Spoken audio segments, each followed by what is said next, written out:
entraînant. Bon, pour l'instant, il fait assez chaud.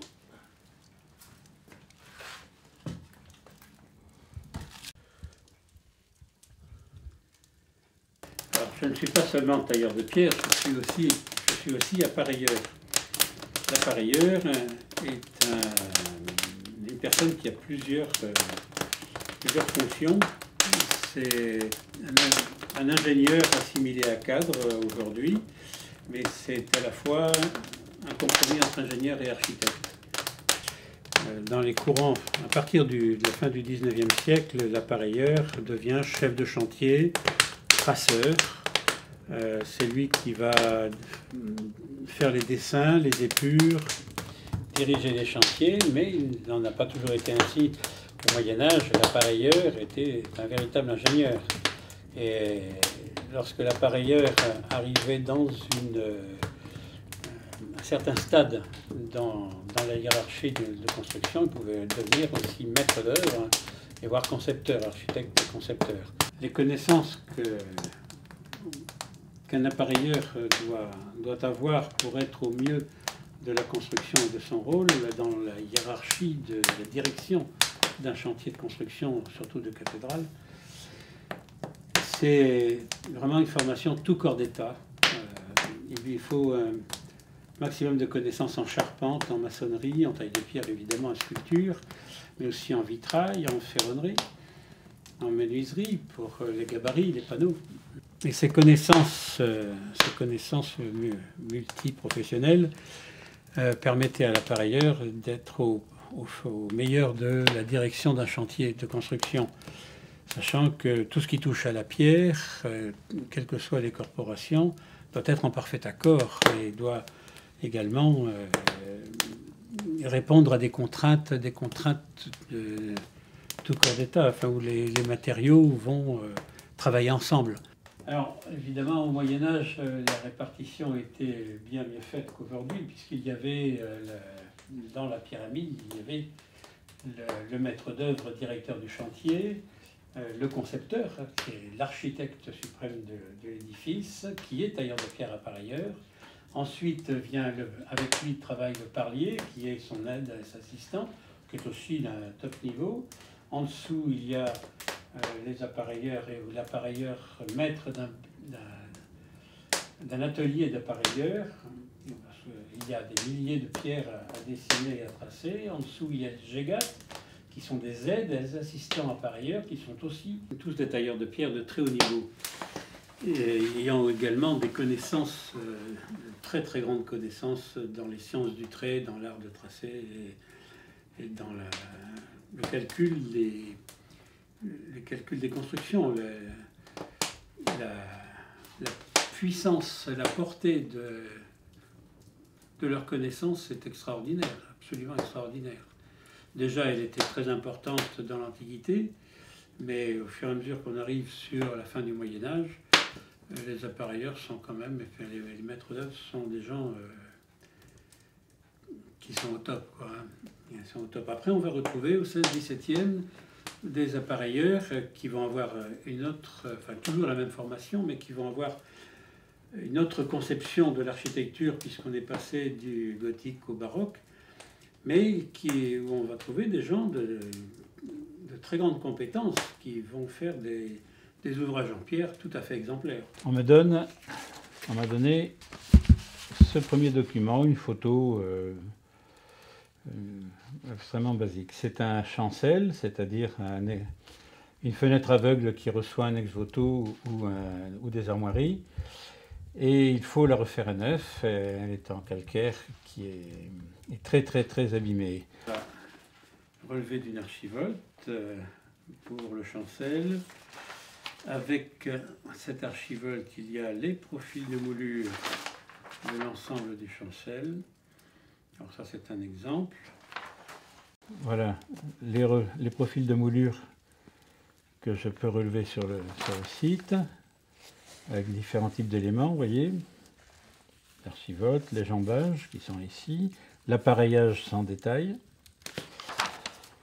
Ici, j'ai trouvé des traces au milieu de la présence d'un lion, qui correspond aussi aux armoiries du seigneur qui habitait là et qui a été fondateur du château en 1414. Les plans, on va les regarder sur la table. Le chancel dans ce qu'il est vraiment, dans son essence. Donc, à partir de tous ces relevés, j'ai fait un plan très détaillé. Après, on va faire le gabarit. Voilà.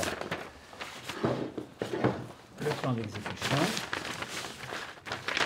avec les différents détails des bases, les profils de moulure avec les bases, les archivoltes, des détails sur les pénétrations de moulure avec leur hauteur, la superposition ici des pinacles que l'on va retrouver ici. Vous voyez, il y a toute cette ligne de pinacles, elle va se retrouver reportée sur ces différentes vues qui vont permettre de reconstruire ces pièces. Alors ça, les plans, c'est le résultat d'un long travail de recherche.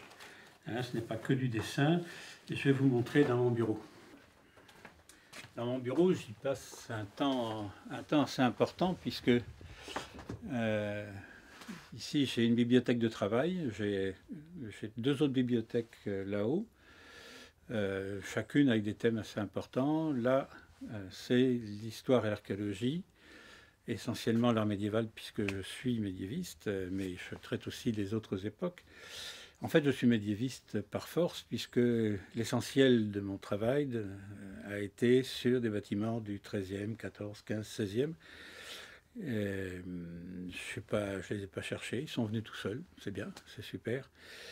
Mais je fais aussi d'autres choses. Alors, dans tous ces relevés, il y a aussi une part très très importante consacrée au relevé de profil de moulure et de ce qui constitue l'identification archéologique des maçonneries, par exemple. Par exemple, ça consiste à faire des relevés de profil de moulure, comme par exemple ici à la cathédrale de Nantes, l'implantation, enfin la projection plutôt des voûtes du transept sud, où nous pouvons voir différents types de profils utilisés pour le même arc. Et nous sommes au XVe siècle et début XVIe. Mais ce sont aussi avec des profils d'un peu partout. Là, ici, nous avons sur le château des Ducs ou sur tous les coins de Bretagne sur lesquels... Parce que c'est un domaine qui n'est pas très étudié et qui constitue quand même l'essence de notre métier de bâtisseur, de tailleur de pierre. Aujourd'hui, d'avoir une très bonne connaissance, une parfaite connaissance de la chronologie des moulures à travers les époques. À titre d'exemple, la moulure médiévale est extrêmement riche et diversifiée, alors contrairement à la moulure gréco-romaine qui a que quelques profils qui se promènent avec peu de variantes. J'ai fait une étude sur les profils de moulure entre Brest et Morlaix, uniquement sur les chapelles côtières construite entre 1450 et 1500, j'en ai une soixantaine, et j'ai 450 profils de moulures différents. J'attache beaucoup d'importance à l'enseignement de toute cette chronologie archéologique de la moulure et des détails de ce qui constitue la taille de pierre, et de toute cette dimension humaine qui entoure notre métier. Et j'insiste beaucoup, j'attache beaucoup d'importance à cette dimension. D'abord parce que nous travaillons un matériau qui a déjà une histoire naturelle depuis des millions d'années avec les fossiles qui sont enfermés, et d'autre part parce que aussi tout ce que nous faisons en pierre aujourd'hui nous apporte et nous amène à toucher ce que les hommes ont fait depuis la préhistoire. Nous sommes au contact direct de l'humanité depuis des milliers d'années. Donc il y a là-dedans une dimension que chaque jeune tailleur de pierre doit absolument pénétrer, absolument sentir pour pouvoir aller plus avant. C'est pourquoi j'insiste beaucoup sur cette dimension humaine que chaque tailleur de pierre doit pénétrer et en avoir la conscience. À propos de dimension humaine, sur la dimension humaine de mon métier, je vais vous montrer quelque chose. Allons dans l'atelier. Je prends juste une planche. Voilà. Et allons dans l'atelier.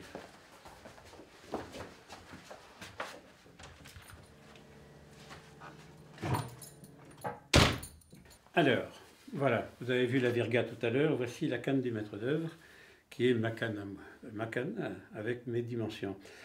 C'est-à-dire que, en fait, tous les êtres humains ont une divine proportion qui leur est propre, mais qui est universelle, puisque le rapport entre chaque élément est strictement le même. C'est-à-dire que le nombre d'or, c'est 1,618, et le rapport de proportion de la divine proportion du corps humain, c'est 1,618. Alors, 1,618 n'est pas tout à fait, évidemment, 1,5.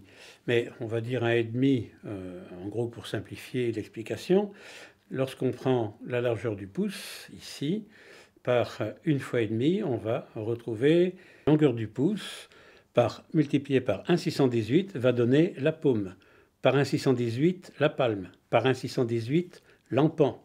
Par 1,618, l'empan ici, là, voilà, le pied, et le pied par 1,618 donne la coudée. La coudée, c'est l'unité de mesure que l'on va retrouver dans le monde entier, que ce soit en Afrique ou en Égypte ou sur nos cathédrales. Et la coudée va avoir différentes dimensions, mais peu importe les dimensions, qu'elles soient égyptiennes, romaines ou autres, ce qui est important, c'est que lorsqu'un homme prend sa propre coudée comme dimension, il rentre dans cette universalité d'un 618. Et ce qui est amusant, c'est que cette harmonie universelle, elle va encore beaucoup plus loin. Vous voyez par exemple, la longueur du majeur par 2 vous donne la longueur de la main. La longueur de la main, c'est aussi la longueur de l'empan. La longueur de l'empan, c'est le bras, l'avant-bras, la moitié du corps, l'implantation de la poitrine, la hauteur de la poitrine et la tête, la hauteur et la largeur de la tête. La longueur du nez donne la hauteur du front, la hauteur du menton, l'écartement des yeux, la longueur des yeux à l'oreille, la hauteur de l'oreille, et ainsi de suite pour tout le corps humain. Ce qui fait que quel que soit le type de mesure auquel répond la coudée, toutes les dimensions issues de cette coudée sont universelles. Et lorsque l'on a pris conscience que ces mesures universelles qui constituent l'homme sont strictement les mêmes que sur les animaux et sur les plantes, ça donne une petite échelle de ce qu'est l'homme dans la réalité, dans la nature, assez particulière. Alors lorsqu'on fait une architecture qui est bâtie sur ces règles, on est dans une harmonie absolument fabuleuse, quoi. C'est la divine dimension.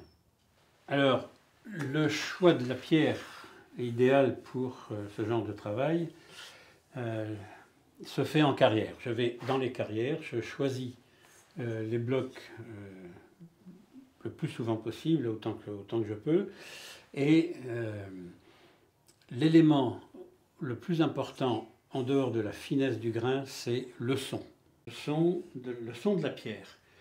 Le son est facteur de qualité parce qu'il va déterminer s'il y a un défaut ou pas, s'il y a une masse dure, une masse de silex ou une masse tendre dans la masse, ou s'il y a une fissure, un fil, un poil, enfin un défaut. Par exemple, écoutez bien, écoutez.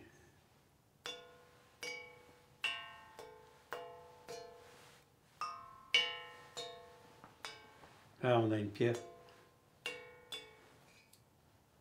de très grande qualité.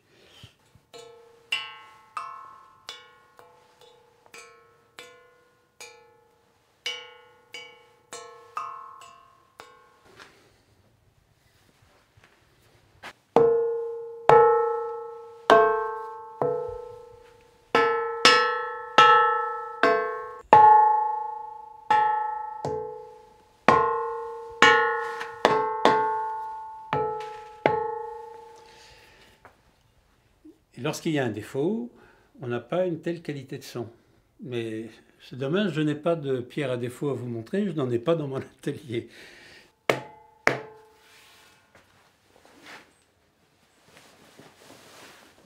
Alors, pour faire cette statue, j'ai commencé par faire une maquette en terre, en argile, sur une armature bois, que j'ai proportionnée par rapport à un croquis que j'ai fait. Et de cette maquette en terre, après, je prends un compas d'épaisseur, voilà, c'est un compas qui permet de prendre des mesures sur tous les angles, et je fais des relevés sur des points très rigoureux sur la statue que je vais reporter sur la pierre, sachant que la pierre terminée fait 1,5 fois la dimension de la maquette. En complément du travail de repère de points, je fais aussi des croquis de détail à l'échelle pour la statue, qui me permettra, notamment sur les entrelacs, d'avoir les points précis, et puis sur la tresse, d'avoir le point de réduction.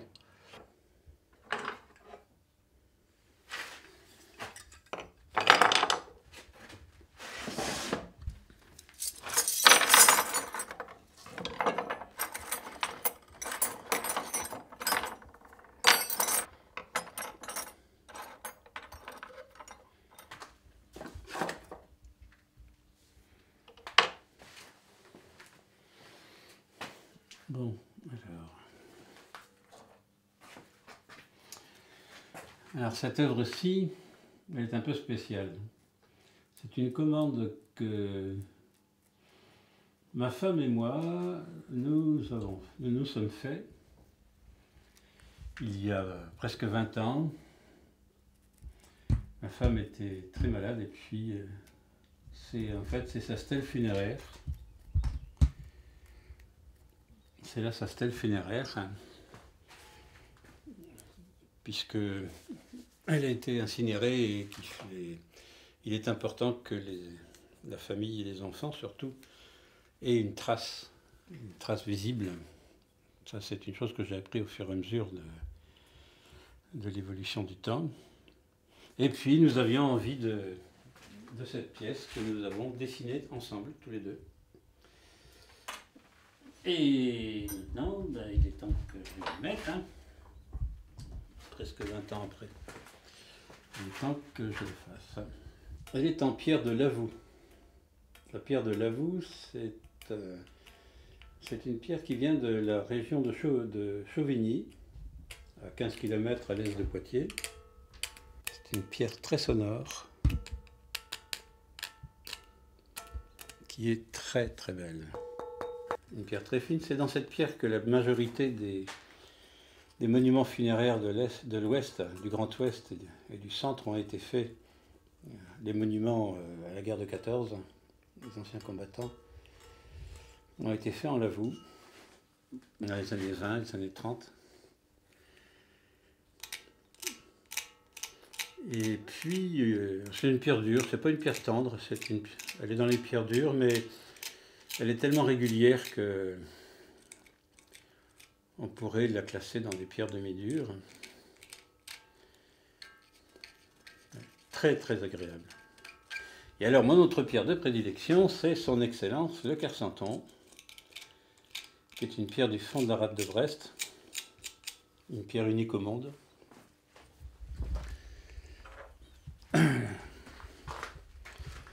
Le Kersanton est une pierre qui est associée au granit, alors qu'elle n'est pas granit. Et il y a le bleu de l'hôpital Cansroute, le vert de l'opérette et le noir du fou. C'est une pierre qui, bien polie, pourrait être prise, d'ailleurs ça a été mon cas, de prendre des sculptures en Kersanton pour du bronze. Bon, d'accord, c'était dans la cathédrale de Quimper, elle était à l'époque un peu sombre. C'est sur des tombeaux qui avaient été tellement polis par les mains que j'étais sûr que c'était des tombeaux en bronze. Et en fait, non, c'est du Kersanton. C'est vraiment une pierre fabuleuse. On peut arriver à avoir la finesse des calcaires les plus fins avec la résistance du granit. Et c'est extraordinaire. C'est une pierre abandonnée. Les bases de la Statue de la Liberté sont en Kersanton.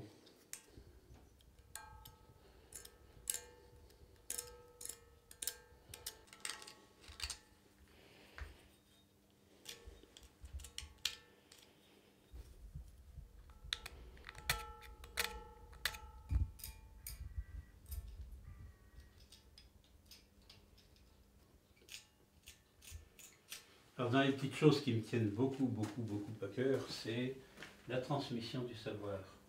La transmission du savoir, c'est quelque chose qui, pour moi, est indissociable de tout métier. C'est l'essence même de tous les métiers. Distribuer la connaissance, surtout sur des métiers comme ça.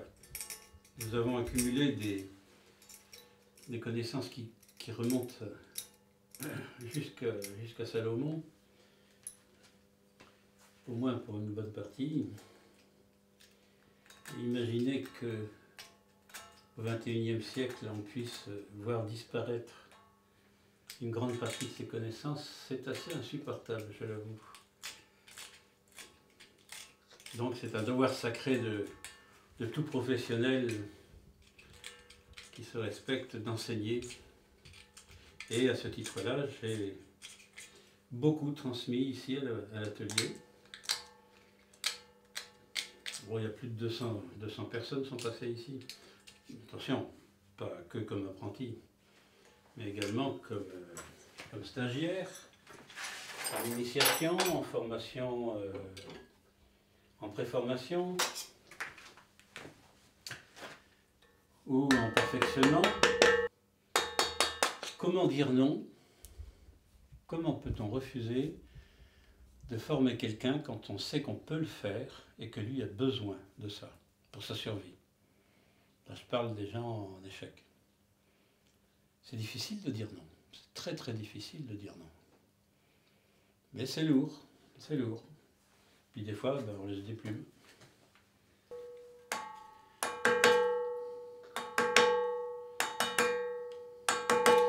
Maintenant, il m'arrive encore de prendre des fois des stagiaires en sculpture, plus qu'en taille de pierre, mais très peu, très très peu. Maintenant, j'essaye de passer un peu plus de temps avec moi et sur ce que j'ai envie de faire vraiment, quoi.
Alors ici à l'atelier, nous n'avons jamais utilisé de machine.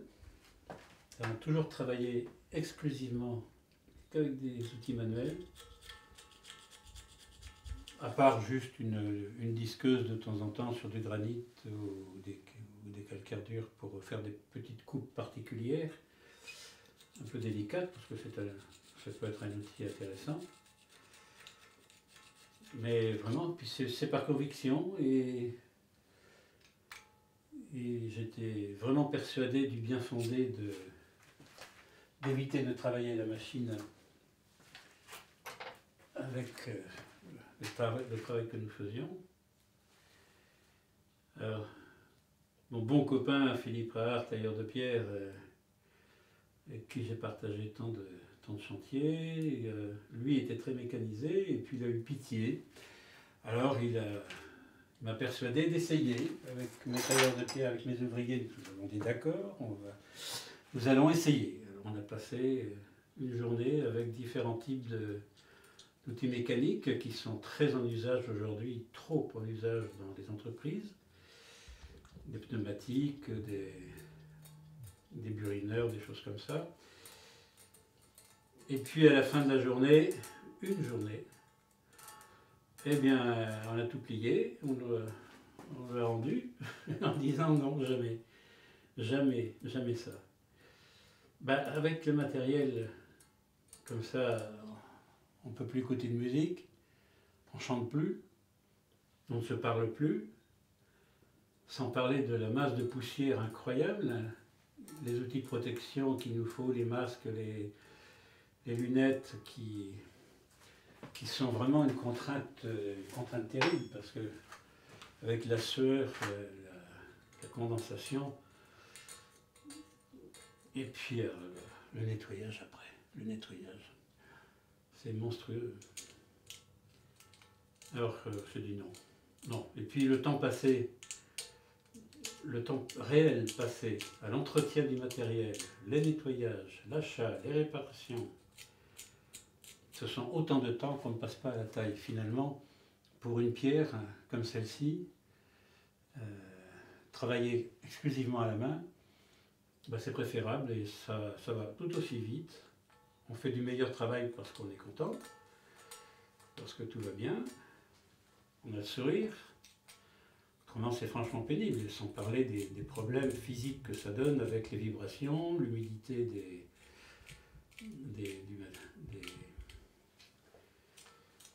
des pneumatiques qui amènent des problèmes d'arthrose, des vibrations dans les mains et dans les bras. Non, non, c'est vraiment... c'est pas pour nous ce genre de truc. D'ailleurs, personne, aucun tailleur de pierre devrait accepter de travailler comme ça. D'autant plus que le résultat se voit. On ne peut pas avoir une belle finition, une belle qualité de travail en faisant que de la machine ou que de la main. Le résultat est trop différent. Quand on travaille à la main, on a le temps d'aller là où il faut. Un bon tailleur de pierre, à la main, et quand il est content, quand il est heureux de ce qu'il fait, il va tout de suite au bon boulot. Alors, la pierre, on l'a dans les mains, on a établi un bon dialogue, et à ce moment-là, on a un bonheur énorme à faire les finitions. Et c'est là que toute la différence se fait.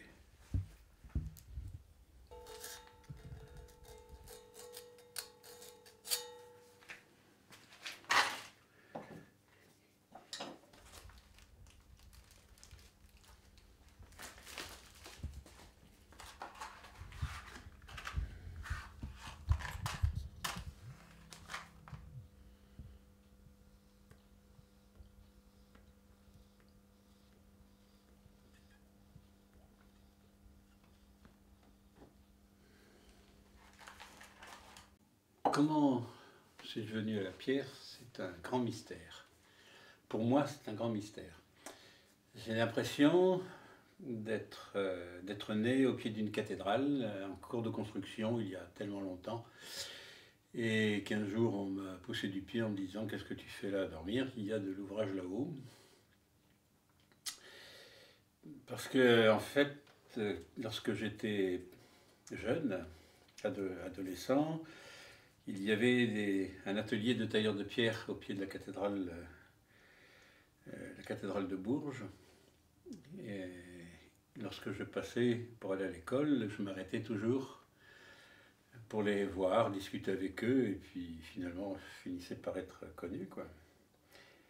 Puis il y avait un autre atelier de marbrier funéraire qui était aussi sur ma route pour aller à l'école. Et là aussi, je ramassais des cailloux, je sais pas. Je sais pas comment c'est venu. J'étais à Bourges à l'époque parce que mes parents voyageaient beaucoup. Et puis, je suis resté quelques années, le temps de mon adolescence.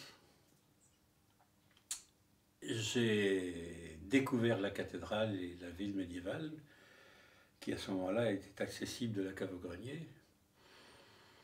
Et je ne sais pas comment ça s'est fait, mais peut-être parce que je me suis cogné contre une pierre une fois, dans la cour de mon école, qui était un hôtel du XVe siècle.